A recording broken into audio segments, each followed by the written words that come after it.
Paano ka natulak sa ganyang bisyo? Natulak ako sa mga ganyang bisyo dahil sa mga influensya ng kaibigan ko kasi kung sino nga yung kasama mo, yun yung magiging buhay mo. Halimbawa, ganun yung mga ginagawa nila. Patuloy sila sa pagbibisyo, pag-iinom ng alak, paninigarilyo, pag-iinom ng alak, at paggamit ng pinagbabawal na gamot.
Paano nakaka-apekto ang bisyo sa iyong buhay?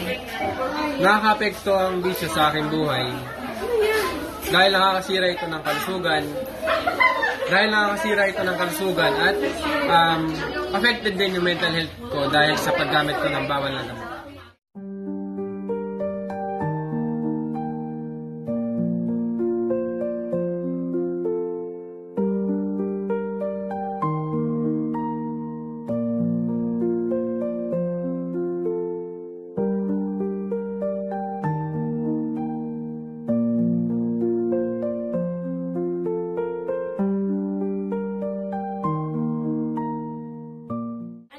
Ginawa nyo para makaiwas dito?